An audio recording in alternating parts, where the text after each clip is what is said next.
અહેમદાબાદ મિત્ર ન્યૂઝમાં આપનું સ્વાગત છે।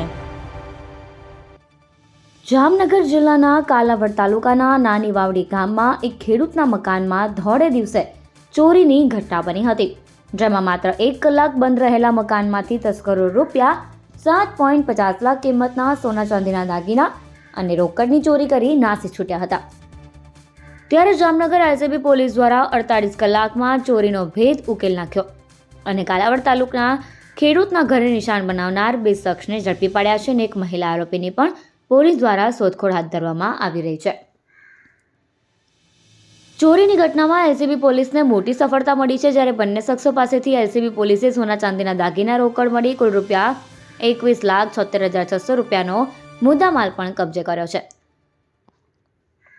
કાલાવડ તાલુકાના નાની વાવડી ગામમાં રહેતા મનસુખભાઈ પરસોત્તમભાઈ સાંગાણીના રહેણાંક મકાનમાં ગત અઠવાડિયે અજાણ્યા શખ્સો દ્વારા હથિયાર વડે મુખ્ય દરવાજો તથા ગ્રીલ તોડી રૂમના નકુચા તોડી કબાટમાંથી સોના ચાંદીના દાગીના અને રોકડ રૂપિયાની ચોરી કરી નાસી છૂટ્યા હતા।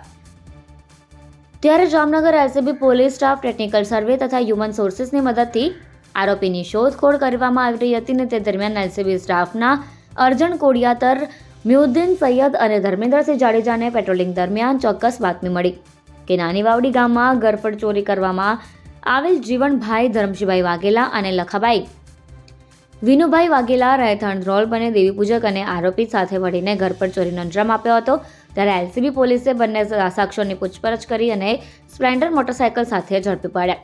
મોટરસાયકલમાં બેસીને ચોરીના દાગીના વેચવા માટે જામનગર આવી રહ્યા હતા તેવી ચોક્કસ હકીકતના આધારે એલસીબી પોલીસે મહાપ્રભુજીની બેઠક પાસેથી બંને શખ્સોને પકડી પાડ્યા હતા અને વધુ પૂછપરછ માટે કાલાવડ ટાઉન પોલીસ સ્ટેશનમાં સોંપ્યા હતા।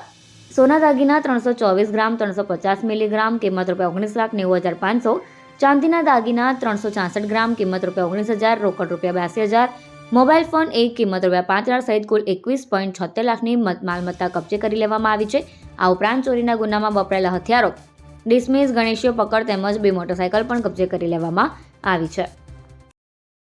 અહેમદાબાદ મિત્ર ન્યૂઝની યુટ્યુબ ચેનલને સબસ્ક્રાઇબ કરો અને બેલ આઇકોન જરૂરથી દબાવો, જેથી દરેક મહત્વના વિડીયોની નોટિફિકેશન તમને